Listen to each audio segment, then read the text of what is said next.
مگر مولا علی کے دسترخوان پر، بی بی فاطمہ کے دسترخوان پر جنتی کھانے ہیں۔ اچھا، اب ایک دعوت کا حصہ تو کمپلیٹ ہو گیا کہ کھانوں کا تو شاندار انتظام ہو گیا۔ اب حضرت عثمان غنی نے نبی پاک علیہ الصلوۃ والسلام کی محبت میں جو ایک اور کام کیا تھا کہ ہر قدم کے بدلے ایک غلام کو آزاد کیا تھا۔ تو اب آپ رضی اللہ تعالیٰ عنہ بی بی فاطمہ ایک بار پھر تنہائی میں جا کر اللہ پاک کی بارگاہ میں سجدے میں گئی اور عرض کرتی ہیں، یا اللہ، حضرت عثمان نے تیرے محبوب کے ایک ایک قدم کے عوض ایک ایک غلام آزاد کیا تھا، لیکن تیری بندی فاطمہ کی تو اتنی استطاعت نہیں ہے۔ اے خداوند عالم، جہاں تو نے میری خاطر جنت سے کھانے بھیج دیے، میری لاج رکھ لی، وہاں تو میری خاطر اپنے محبوب کے ان قدموں کے برابر جتنے قدم وہ چل کر میرے گھر تشریف لائے ہیں، اپنے محبوب کی امت کے گناہ گار بندوں کو جہنم سے آزاد فرما دے۔ ناظرین، اللہ اکبر، آپ رضی اللہ تعالیٰ عنہ جیسے اس دعا سے فارغ ہوئیں، ایک دم حضرت جبریل امین علیہ الصلوۃ والسلام یہ بشارت لے کر نبی پاک علیہ الصلوۃ والسلام کی بارگاہ میں حاضر ہو گئے اور عرض کی، یا رسول اللہ، حضرت فاطمہ کی دعا بارگاہ الہی میں مقبول ہو گئی ہے۔ اللہ کریم نے فرمایا کہ ہم نے آپ کے ہر قدم کے بدلے میں ایک ایک ہزار گناہ گاروں کو جہنم سے آزاد کر دیا ہے۔ ناظرین، اس دعوت میں تو ہمارا کام بھی بن گیا نا، ہے کہ ذرا سوچیں نا کہ پہلے تو یہاں یہ پتہ چل رہا ہے کہ خاندان نبوت کی سرکار علیہ الصلوۃ والسلام سے محبت کا عالم کیا تھا۔ بی بی فاطمہ نے ہم گناہ گاروں کے لیے دعا کی، اور پھر اللہ کی شان دیکھیں، ان کی قبولیت کا مقام دیکھیں کہ ایک نہیں، ہر قدم پر ایک ایک ہزار گناہ گار جہنم سے آزاد کر دیے گئے۔ سبحان اللہ، یہ شان ہے ہمارے پیارے آقا کی پیاری شہزادی، لاڈلی خاتون جنت، سیدۃ النساء العالمین، روح جان مصطفیٰ، سیدہ طیبہ طاہرہ فاطمہ الزہرا رضی اللہ تعالی عنہا کی۔ ناظرین، آپ رضی اللہ تعالی عنہا شہنشاہ کونین حضور نبی کریم علیہ الصلوۃ والسلام کی سب سے چھوٹی مگر سب سے زیادہ پیاری اور لاڈلی شہزادی ہیں۔ آپ کے بے شمار القابات ہیں، جیسے ام السادات، خاتون جنت، مخدومائے کائنات، دختر مصطفیٰ، حضرت سیدہ طیبہ طاہرہ۔ آپ کی کنیت ام ابیہا اور ام الحسنین ہے۔ پیارے آقا علیہ الصلوۃ والسلام نے ارشاد فرمایا، اس یعنی میری بیٹی کا نام فاطمہ اس لیے رکھا گیا کیونکہ اللہ تعالیٰ نے اس کو اور اس سے محبت رکھنے والوں کو دوزخ سے آزاد کیا ہے۔ آپ کی والدہ حضرت خدیجہ الکبریٰ رضی اللہ تعالیٰ عنہا فرماتی ہیں کہ جب فاطمہ میرے شکم میں آئی تو یہ عمل نہایت ہلکا تھا اور وہ مجھ سے باتیں کیا کرتی تھی۔ جب ولادت کا وقت قریب آیا تو میں نے قریش کی دائیوں کو بلا بھیجا، انہوں نے حضور علیہ الصلوۃ والسلام سے دشمنی کی وجہ سے آنے سے انکار کیا۔ میں اس فکر میں تھی کہ میں نے دیکھا میرے پاس 4 عورتیں آئیں جن کے جمال اور چمک دمک کو الفاظ میں بیان نہیں کیا جا سکتا۔ ان میں سے ایک نے کہا میں تمہاری ماں حوا ہوں، دوسری نے کہا میں آسیہ ہوں، تیسری نے کہا میں موسیٰ کی بہن ام کلثوم ہوں، اور چوتھی نے کہا کہ میں مریم ہوں۔ اللہ نے ہمیں تمہاری خدمت کے لیے بھیجا ہے۔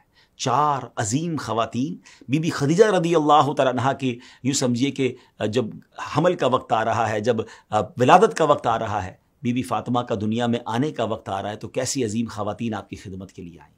آپ رضی اللہ تعالیٰ عنہ نے پیارے آقا علیہ الصلوۃ والسلام کے دامن کرم سے تربیت پائی۔ والدہ ماجدہ سیدہ خدیجہ رضی اللہ تعالیٰ عنہ نے بھی اپنی لاڈلی بیٹی کی پرورش اور تربیت میں کوئی کسر باقی نہیں رکھی، لیکن آپ رضی اللہ تعالیٰ عنہ خاتون جنت کے ساتھ زیادہ وقت نہیں گزار پائیں۔ چھوٹی عمر میں ہی حضرت خاتون جنت کے سر سے والدہ ماجدہ کا سایہ اٹھ گیا۔ آپ رضی اللہ تعالیٰ عنہ کا بچپن بڑی مشقتوں میں گزرا۔ وہ تمام اذیتیں جو کفار مکہ نے پیارے آقا علیہ الصلوۃ والسلام کو پہنچائیں، سیدہ کائنات کو بھی ان کا سامنا کرنا پڑا۔ 3 سال تک شیب ابی طالب میں قید و بند کی تکلیفیں نبی کریم علیہ الصلوۃ والسلام اور خاندان کے دیگر افراد کے ساتھ آپ نے بھی برداشت کی۔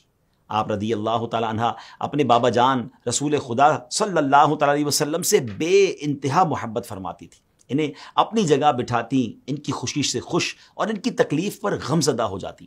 غزوہ احد کے موقع پر شدید جنگ میں کئی صحابہ کرام شہید ہوئے، بہت سے زخمی بھی ہوئے۔ پیارے آقا علیہ الصلوۃ والسلام کے مبارک چہرے پر بھی زخم آیا۔ سیدہ فاطمہ رضی اللہ تعالیٰ عنہا اپنے بابا جان کا مبارک چہرہ پانی سے دھوتی تھیں، مگر خون بند نہیں ہو رہا تھا۔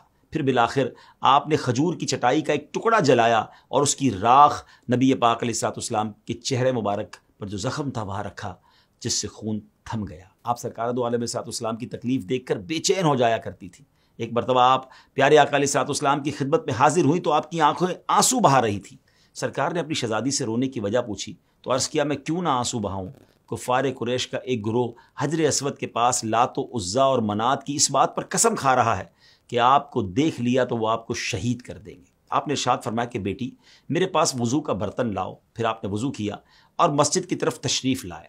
کفار نے آپ کو دیکھ کر کہا یہ رہے وہ، لیکن پھر سب کی نظریں جھکی کی جھکی رہ گئیں۔ پیارے آقا نے ایک مٹھی کنکری ہاتھ میں اٹھائی اور ان کے چہروں پر مار کر فرمایا شاہت الوجوہ، یعنی ان کے چہرے بگڑ جائیں۔ اس کا نتیجہ یہ ہوا کہ جس آدمی کو بھی وہ کنکری لگی وہ بدر کے دن کفر کی حالت میں جہنم رسید ہوا۔ ایک مرتبہ نبی پاک علیہ الصلوۃ والسلام صحن کعبہ میں نماز ادا کر رہے تھے، وہاں خاندان قریش کے کچھ افراد بھی موجود تھے۔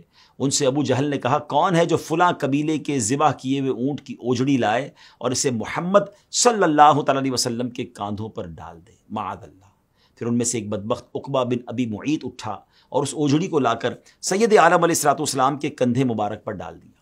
اس وجہ سے میرے آقا علیہ الصلوۃ والسلام دیر تک سجدے میں ٹھہرے رہے، اس کے بوجھ کی وجہ سے آپ سے اٹھا تک نہیں جا رہا تھا۔ یہ منظر دیکھ کر کفار ٹھٹھا کر رہے تھے۔ اس دوران کسی نے خبر سیدہ فاطمہ تک پہنچائی تو آپ تشریف لائیں، کفار کو برا بھلا کہا، نبی پاک علیہ الصلوۃ والسلام کے جسم اطہر سے وہ جو چیز تھی اس کو دور فرمائی۔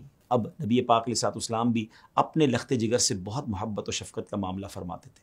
آپ سیدہ کو اپنی نشست پر بٹھاتے، سفر سے واپسی پر سب سے پہلے بی بی فاطمہ کے ہاں تشریف لاتے۔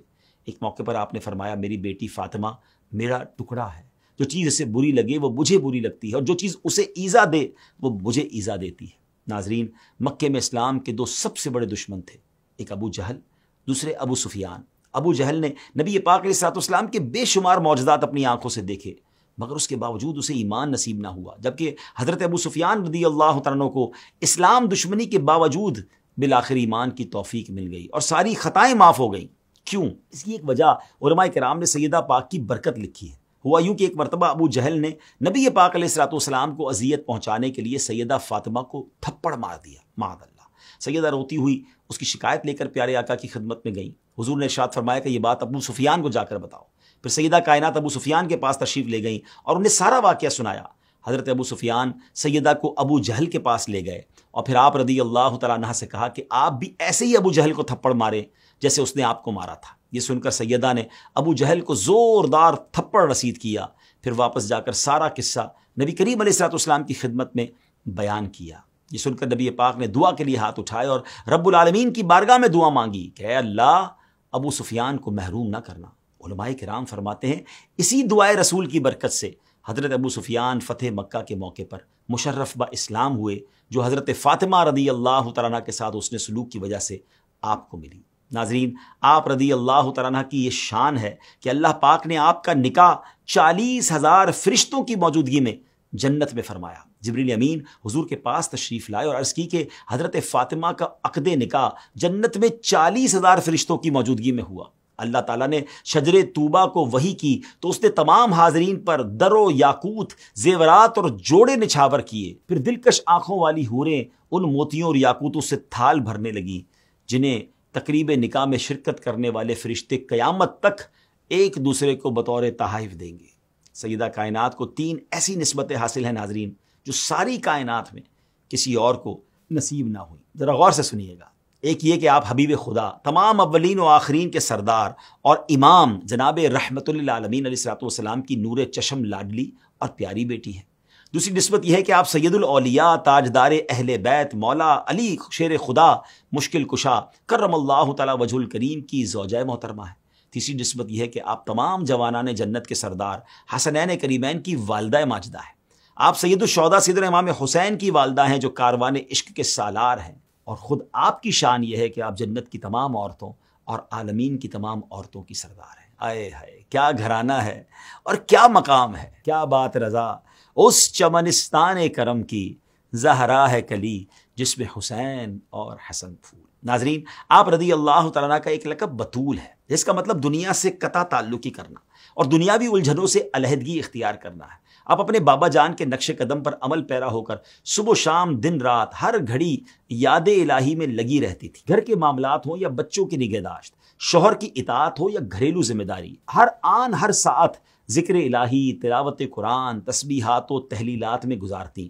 آپ کے لخت جگر سیدنا امام حسن رضی اللہ عنہ فرماتے ہیں میں نے اپنی والدہ ماجدہ کو دیکھا کہ آپ بسا اوقات گھر کی مسجد کے محراب میں رات بھر نماز میں مشغول رہتی، یہاں تک کہ صبح طلوع ہو جاتی۔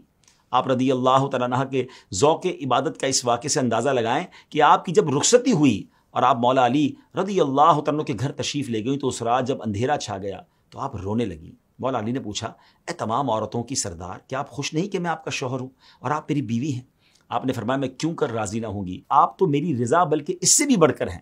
میں تو اپنی اس حالت و معاملے کے بارے میں سوچ رہی ہوں کہ جب میری عمر پوری ہو جائے گی اور مجھے قبر میں داخل کر دیا جائے گا، پھر آپ کہتی ہیں آج کی رات ہم اپنے رب کی بارگاہ میں کھڑے ہو کر عبادت کریں گے کہ وہی عبادت کا حقدار ہے۔ اس کے بعد یہ دونوں مقدس ہستیاں، جی ہاں شادی کی پہلی رات ہے، رب تعالیٰ کی عبادت میں مصروف ہو گئے۔ حضرت عائشہ صدیقہ رضی اللہ تعالی عنہا فرماتی ہے کہ ایک بار حضرت فاطمہ رضی اللہ تعالی عنہا خدمت رسول میں حاضر ہوئیں۔ رسول کریم نے ان سے کان میں کچھ باتیں کی جنہیں سن کر وہ خوب روئیں۔ پھر دوبارہ آپ نے کان میں کچھ باتیں کی، اب کی بار بی بی فاطمہ مسکرانے لگی، ہنسنے لگی۔ آپ رضی اللہ تعالیٰ عنہ فرماتی ہیں کہ میں نے بی بی فاطمہ سے وہ باتیں معلوم کرنا چاہیں جو نبی پاک نے فرمائی تھی۔ بی بی فاطمہ نے جواب دیا کہ میں رسول کریم کا راز فاش نہیں کروں گی۔ پھر پیارے آقا علیہ الصلوۃ والسلام کی دنیا سے پردہ فرمانے کے بعد بی بی عائشہ کہتی ہے میں نے دوبارہ پوچھا تو اب بی بی فاطمہ نے کہا کہ اب بتانے میں کوئی حرج نہیں ہے۔ پھر آپ نے بتایا کہ اس دن پہلی سرگوشی میں آپ صلی اللہ تعالیٰ علیہ وسلم نے یہ فرمایا تھا کہ جبریل ہر سال رمضان میں ایک بار قرآن مجید کا دور کیا کرتے تھے، لیکن اس سال انہوں نے 2 بار دور کیا۔ اس سے مجھے معلوم ہوتا ہے کہ میرے دنیا سے جانے کا وقت قریب ہے۔ تو اے بیٹی فاطمہ، خدا سے ڈرتی رہنا اور صبر کا دامن تھامے رہنا، تمہارا بزرگ باپ تم سے پہلے جا رہا ہے۔ یہ سن کر میں رونے لگی۔ پھر آپ علیہ الصلوۃ والسلام نے میرے کان میں یہ بات کہی کہ اہل بیت میں تم سب سے پہلے مجھ سے ملو گی، یعنی تمہاری وفات میری وفات کے بعد سارے اہل بیت سے پہلے ہوگی۔ یہ سن کر میں بہت خوش ہوئی اور ہنسنے لگی۔ چنانچہ ایسا ہی ہوا کہ آپ رضی اللہ تعالیٰ عنہ نبی پاک علیہ الصلوۃ والسلام کے ظاہری پردہ فرمانے کے بعد حضور کی یاد اور جدائی میں بے چین رہتی۔ آخر کار حضور کی وفات کے 6 ماہ بعد 3 رمضان مبارک کو آپ اس جہان فانی سے رخصت ہو کر پیارے آقا سے جا ملی۔ صحیح قول کے مطابق اسلام کے پہلے خلیفہ حضرت امیر المومنین ابو بکر صدیق رضی اللہ تعالیٰ عنہ نے آپ کی نماز جنازہ پڑھائی۔ آپ کا مزار مبارک بقی شریف میں موجود ہے۔ ناظرین، آپ رضی اللہ تعالیٰ عنہ کے تقوی کا یہ عالم تھا کہ مولا مشکل کشا شیر خدا فرماتے ہیں حضرت فاطمہ الزہرا رضی اللہ تعالیٰ عنہ نے موت کے وقت وصیت فرمائی تھی کہ جب میں دنیا سے رخصت ہو جاؤں تو مجھے رات میں دفن کرنا تاکہ کسی غیر مرد کی نظر میرے جنازے پر نہ پڑے۔ اللہ اکبر۔